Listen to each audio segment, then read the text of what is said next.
저는 1969년 6월생이고요. 충북 옥천군 이연면에서 출생을 했습니다. 이름은 이범찬이라고 합니다. 저는 이제 공무원인데요. 주로 이제 청사 시설, 청사 업사이클링 이런 일을 좀 하고 있습니다. 워낙 시골에서 태어나서 면 소재지에서 또 리로 4km 들어가는 지역이 있거든요.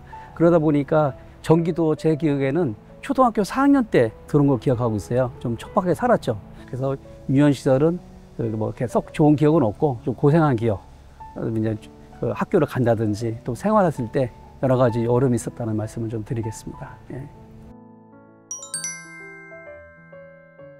시골에서는 항상 뭐 1, 2등을 했겠죠. 초등학교 때, 중학교에서 좀 뭐 3, 4등 하고 청주로 왔더니 뭐 성적은 그렇게 좋지는 않았지만 그 노력을 해서 제가 그 1학년 때, 고등학교 1학년 때 학업상을 받았습니다. 노력을 해서.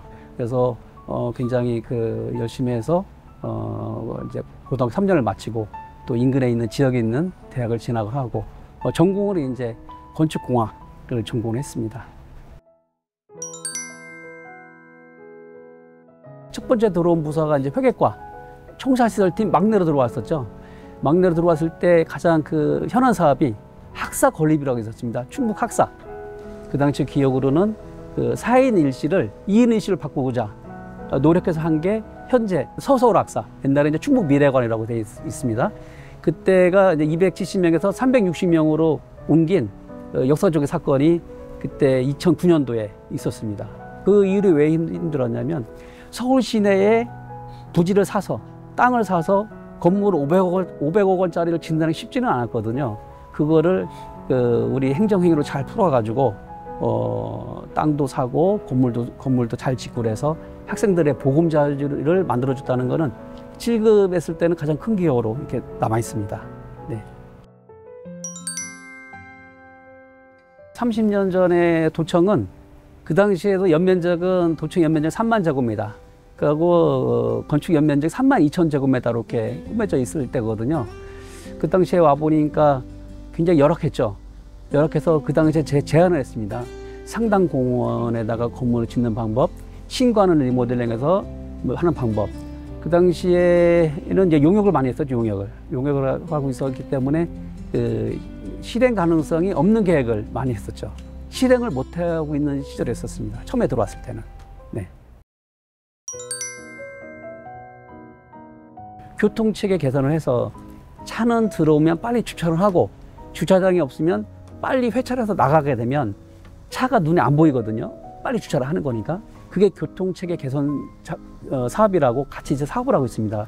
그래서 윤수관이라는 주차타워 겸 후생복지관을 짓고 교통체계 개선을 하면 여기 이제 그 도청의 고질적인 주차난의 해소가 되고 그 다음에 아울러서 그 전체적인 그 의회청사가 또 402대가 주차장이 생겼기 때문에 전체적인 이게 주민 편의는 굉장히 좋아진다고 볼 수 있는 거죠. 굉장히 획기적이라고 할 수 있습니다. 그래서 여기 이제 문화광장을 저희들이 열었거든요. 문화광장이 뭐냐면 그동안에 굉장히 그 주차장도 아니고 그 다음에 정원도 아니고 그래서 과감하게 거기는 소나무 57그루가 한 40년생이 있었는데 그걸 다른 데 이식을 하고 평탄화 작업을 해가지고 한 2,700제곱미터, 한 815평 정도 되는 문화광장 815가 이제 815평이거든요. 그걸 열었습니다. 그래서 차가 있을 때 모습하고 차가 없을 때 모습은 이거는 우리가 느끼기에는 굉장히 청량감도 주고 굉장히 쾌적하거든요. 심리적으로도 직원들도 굉장히 안정감을 갖고 근무를 하고 있습니다. 네. 2024년 1월 10일에 와서 가장 먼저 열은 데가 산업장려관이라고 있습니다. 산업장려관이 뭐냐면 문화재입니다. 문화재. 유럽의 바우하우스로 해가지고 원형창이 있고 보통 모서리에 건물 지으면 사각이 되잖아요. 그런데 우리 도청의 산업장려관은 1936년도에 진 건데 모퉁이가 원형으로 돼 있죠. 그냥 특이한 건물이죠. 근데 그동안에 그걸 뭘 썼냐 하면 문석으로 썼습니다. 문석으로. 문석으로 쓴 거는 차폐된 시설이거든요. 보안 시설이기 때문에 도민 누구도 거기가 뭔지를 몰랐었습니다. 그래서 민선 8기 들어서 과감하게 쉘터를 뜯어내고 밑에 있는 문석호를 딴 데로 이전하게 됐죠. 신관지하로 이사를 하게 되고 그 공간은 1층 카페를 쓰고 2층도 개장을 해서 2층은 도민 누구나 와서 쓸 수 있는 관람 전시 기획도 하고 우리 직원들이 휴게 공간도 갖고 그다음에 그 다목적 공간을 쓰고 회의실도 쓸 수 있게 잘 꾸며놨습니다. 그다음에 제가 그다음에 여름 공간은 어디냐면 잔디 광장이라고 있습니다. 잔디 광장은 알다시피 광장이 아니라 본관 앞에 있는 광장에 있었거든요. 본관 광장인데 연못이 조그만 연못이 있었고요. 다 이제 굉장히 그 악취가 나고 막 굉장히 관리도 안 됐고 고여 있는 연못이었거든요. 그 지자체장이 바뀔 때마다 뭐 장미도 심었다가 무궁화도 심었다가 하다 보니까 관리가 아니라 숲에서 쑥 뛰어놀 수도 없고 구릉지도 됐었고 그래서 과감히 연못을 메꾸고 잔디 광장을 열어서 또 보행로도 정비를 하고 그게 이제 잔디 광장을 24년도 7월에 저희들이 오픈을 한 거죠. 그러니까 지금 알다시피 거기서는 각종 그 행사가 플리마켓부터 시작해가지고 굉장히 다목적으로 쓰고 있습니다. 도청 연못이 두 군데가 있었죠. 한 군데는 그 70년대 이후에 조성된 것 같고 원래는 없었거든요. 우리가 최초에 말씀드린 잔디 광장 앞에는 없었는데 이 본관 앞에 있는 큰 느티나무가 있죠. 그 100년 넘은 거거든요. 그걸 훼손하지 않고 연못은 166제곱미터거든요. 166제곱미터인데 한 번도 건든 적이 없어요. 그러니까 우리가 추적을 해봤죠. 이것을 언제 만들었는지 추적을 해봤더니 자료가 없어요. 그래서 항공사진 봤더니 1960년도까지는 그 연못이 있더라고요. 그래서 그 연못 그대로 살리면서 정비를 했는데 가장 어려웠던 게 그 생태 연못을 만들어야 되잖아요. 생태 연못이라는 걸 만들다 보니까 생태도 맞아야 되고 수질도 물고기에 잘 맞아야 되고 또 관리도 쉬워야 되고 세 가지를 만족하기는 굉장히 어렵거든요. 벤치마킹 열심히 했습니다. 전국 다니면서 어떻게 하면 연못을 잘 만들까. 그래서 그 청소하기를 용이하게 하자. 그래서 바닥에다가 그 화강석 5석을 깔았죠. 화강암으로 된 검은 돌을 깔았죠.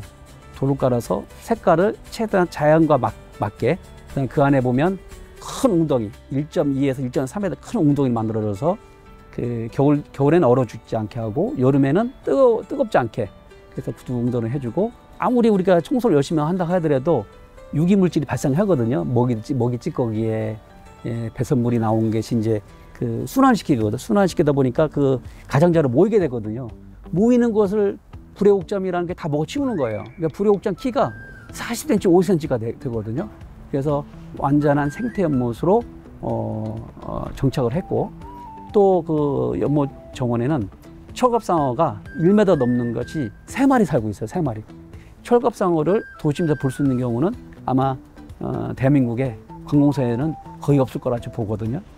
그래서 아주 안정화됐고 지금은 좀 시행착오를 겪으면서 그 대한민국에 하나밖에 없는 연못을 충북도청이 갖고 있다. 이 말씀을 좀 꼭 드리고 싶습니다. 네. 그리고 도청에 와서 그 다음에 작업한 게 뭐냐면 향나무로 가로막힌 도청청사입니다. 관공서는 그 나중에 이용하는 시설이기 때문에 울타리 없고 개방되어졌다 생각을 했는데 기존의 관공서 보면 어마어마하게 울타리가 있었죠. 우리 도청도 거의 80년 동안 막혔던 공간이거든요. 그래서 향나무를 지사님이 일부 구간을 이렇게 좀 없애서 개방하라고 지시를 했는데 제 성격에 일부가 안 되잖아요. 그래서 500m를 제가 다 걷어냈습니다. 500m.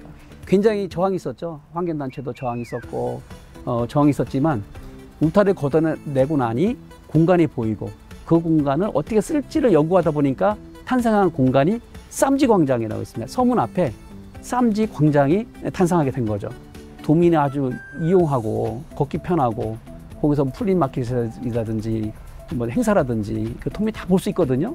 또 각종 집회를 또 많이 하지 않습니까? 그래서 도청의 집회 건수가 그것 때문에 몇 배가 늘어난지 모르겠습니다. 그래서 저 관리는 힘들지만 그래도 열린청사 구현에서는 쌈지광장이 대표적인 광장을 볼 수 있고요.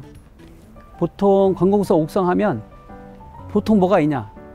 그 옥상 실외기가 있죠. 실외기가 엄하게 많죠. 그 다음에 흡연실이 있고 뭐 컨테이너가 좀 창고가 있고 그 다음에 뭐가 있냐면 태양광 시설이 좀 있어요. 태양광 시설 여러 가지 있었는데 그래서 그걸 정비의 필요성을 느꼈죠. 하늘정원을 개방함으로써 얻는 이익이 그거를 뭐 실외기를 놓는다든지 그 발전실을 한다든지 그 얻는 이익보다도 훨씬 크기 때문에 하늘정원을 기획을 해서 먼저 신관 동간에 1100제곱미터를 먼저 했고 그 다음 이어서 동간에 500제곱미터를 먼저 했습니다. 나중에 했죠. 전체는 1700제곱미터는 어마어마한 공간을 했죠. 그래서 질책을 많이 받았죠. 이 하늘정원이 필요가 없다. 이 하늘정원 오면 아무도 없다. 사실 정원 산책로는 아무도 없는 게 맞아요. 아무도 없어야 자기가 왔을 때 산책이 되는 거거든요. 이게 시장이 아니잖아요. 그래서 제가 적극적으로 방문을 했죠. 본인이 왔을 때는 아무도 없어야 되는데 아무도 없다는 걸 지적하는 건 말이 안 된다. 그러나 그 사람이 왔을 때 힐링하는 거는 어마어마한 그 즐거움과 힐링을 주는 거거든요. 이걸 이용률이 극대화되는 시점은 윤술관, 후생복지관을 지금 짓고 있잖아요. 후생복지관을 지면 다 연결이 됩니다. 신관과 윤술관이 이제 신관 뒤에 있으니까 연결이 되고, 그 다음에 이 동관이거든요. 이 동관과 또 윤술관이 또 연결이 됩니다. 뿌리치로. 그러면 하늘정원은 현재 만들어진 하늘정원은 다 연결이 됩니다. 연결이 되고, 현재 이제 여기 이제 도의 청사인데, 도의 청사도 밑으로 가면 여기 밑에 통로로 가게 되면 연결이 되게 됐습니다. 그래서 그거는 연말쯤이면 다 완성이 되기 때문에 완성된 모습은 우리가 상상도 못할 공간의 변화라고 이렇게 저는 보고 있습니다. 저는 소신이 아무리 어려워도 내가 하는 일이 정의로우면, 정의롭고 정당하면 비록 비난이 있을지라도 그걸 뚫고 가는 그런 힘을 제가 자아 스스로 중으로 하는 거죠. 좀 사실 외롭죠. 스스로 혼자서 울기도 많이 울은 적이 있었죠. 혼자 예산 확보하러 돌아다닐 때가 있었거든요. 팀장 때. 그러니까 상대편을 설득, 계속 설명한 거죠. 도의에서 설명하고, 담당 과장 설명하고, 국장 설명하고, 지사님 설명하고, 기자님 설명해서 이해를 구해야지 저 혼자 할 수 있는 게 아무도 없고, 또 하나는 우리 직원들이 훌륭해요. 너무 훌륭한 거예요. 저는 능력이 없다고 보는 거거든요. 요즘 들어온 직원들은 능력이 어마어마하게 좋은데 그 능력을 뽑아내는 힘이 저는 저 개인적으로 있다고 보는 거예요. 그래서 저는 제 능력은 부족하지만 직원들의 능력을 잘 뽑아내서 원팀을 만드는 것이 중요했다. 그렇게 보는 거예요. 이 도청을 둘러보면 이건 사무실에 갈 수가 없습니다. 왜 사무실을 공사하기 힘드냐면, 사무실에 공사를 하려고 하면 직원들 다 빼내야 돼요. 그럼 이사를 보내야 돼요.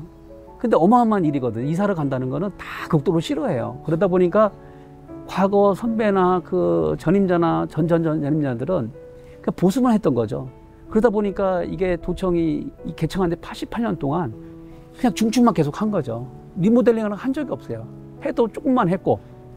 그러나 다행히 우리가 이제 의회 청사가 열었습니다. 29,000제곱미터는 어마어마한 청사가 생기고, 의회가 5,500제곱미터를 갖고 있었는데 이사를 감으로써 현재 빈 공간이 생겼잖아요. 빈 공간을, 사무 공간을 지금 혁신적으로 개보수 공사도 하고 공간 재배치 공사를 하고 있습니다. 이게 뭐냐면 그 시범 사업으로 우리가 옛날에 제가 근무했던 구 회계과, 현재는 그 장애인과 복지 보건정책과가 들어오는 회계과가 있는데, 회계과가 시범 사업을 했고, 작년에서 올해 2월 달에 해서 이제 입주를 했고요. 신관 전체에 대해서 옛날 상임위죠. 의회가 썼던 2, 3, 4, 5, 6, 7층까지 하고, 그 다음에 신관의 5, 6, 7층을 현재 리모델링을 하고 있는데, 이거의 핵심은 벽이 있지 않습니까?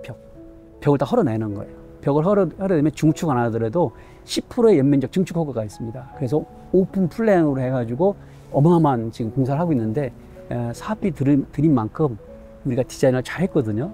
앞으로 이거 보시면 도청을 새로 짓지 않아도 리모델링 이렇게 잘 굳혔으면 이게 공간이 혁신이 되고 훨씬 더 신축보다도 훨씬 더 좋은 공간이 될 거라고 보고 열심히 하고 있는데, 올 연말이면 다 완성이 될 거라고 보고 있습니다. 네. 파동 이론이에요. 파동. 살아있는 거는 항상 움직인다. 움직이는 거는 상하, 고저. 그러니까 파동이 이루어진다. 그래야 실행할 수 있는 거다. 그러나 지금 안 좋다고 해서 내일 안 좋은 건 아니고, 오늘 좋다고 해서 계속 좋은 건 아니니까, 오늘이 안 좋은 거는 다진다고 생각을 하고, 그 다음에 열심히 하다 보면 또 중간을 지나서 좋은 날이 오기 때문에 항상 본연의 일에 열심히, 그리고 오래 근무해야지만이 그 도사 같아, 도사. 일의 숙련도가 있어야 되는데, 제가 안타까운 거는 인사 발령이 나서 업무를 하잖아요. 뭐 다 그런 건 아니지만 보통에 보면 특히 현안 부서는 오면 업무가 이제 막중하다 보니까 어떻게 되냐면 부딪히죠. 부딪히면 우리 공무원은 어디로 가냐? 인사상담하러 가요. 힘들어서 못 하겠다. 그러면 안 되거든요. 그걸 뚫고 나가야지만이 자기의 양식이 돼서 나중에 그 승진을 하거나 팀장 돼도 과연 더 큰 일이 있을 텐데 그때는 뚫을 힘이 없는 거죠. 그래서 우리 후배 공무원들한테 얘기하고 싶은 거는 업무가 주어지고 소임이 주어지고 현안이 생기면 매진하고 되든 안 되든 끌고 가야 된다. 그것이 우리가 살아있는 이유다. 그렇게 이야기하고 싶습니다. 네네. 아까 얘기했듯이 이제 충북 학사를 건립을 해서 그 학생들이 350명이라는 그 학생들이 4인 1실에서 2인 1실, 그건 뭐 진짜 혁신과도 같은 그 일을 한 것도 많이 기억에 남고요. 또 하나는 사실 연못입니다, 연못. 연못이 왜 그러냐면 생물이지 않습니까? 생물. 살아있는 거를 하기에는 나머지 이런 공사는 하고 나면 별 신경 안 썼거든요. 하자만 없으면 쭉 가는 건데 지금도 그거는 살아있는 생명이 비단잉어와 철갑상어와 또 메기도 살거든요. 여러 가지 생물이 사는 공간에 우리도 같이 있는 거고 그 공간이 가장 시행하기 어려웠던 그런 그 현장이고 앞으로도 제일 기억이 많이 남을 것 같고 제가 앞으로 만 4년 남았는데 퇴직하더라도 도청에 오면 연못으로 달려갈 것 같습니다. 네. 최소한 권고서만큼은 울타리를 개방을 해서 공개 공지를 넓게 해줌으로써 지나가는 사람이 청량감도 갖고 이게 제게 아니지 않습니까? 이거는 도민 거거든요. 도민 거기 때문에 지금 청사 보안 정책이 바뀌었어요. 건물은 보안의 첫째에 해서 행정 영역으로서 확보를 해서 행정 능률을 올리는 데 중점을 두고 어차피 5개는 다 열렸거든요. 5개는 공개 공지 개방을 했기 때문에 이거는 도민 것이거든요. 그 도민들은 지나가면서 보시면 제가 앉아있는 하늘정원도 아까 엘리베이터 설명했듯이 그 5개에서 5개로 연결되는 유일한 통로가 우리 그 직통 엘리베이터거든요. 그래서 도민들도 이렇게 오시면 연못 구경하시고 자유롭게 들어오셔가지고 장대관 광장 구경하시고 그다음에 직통 엘리베이터 타셔가지고 하늘정원 구경하시고 그다음에 하늘정원에서 최근에 조성한 문화광장 8회를 보시면 마음이 뻥 뚫릴 거라고 저는 보고 있기 때문에 많이들 찾아주셨으면 고맙겠습니다.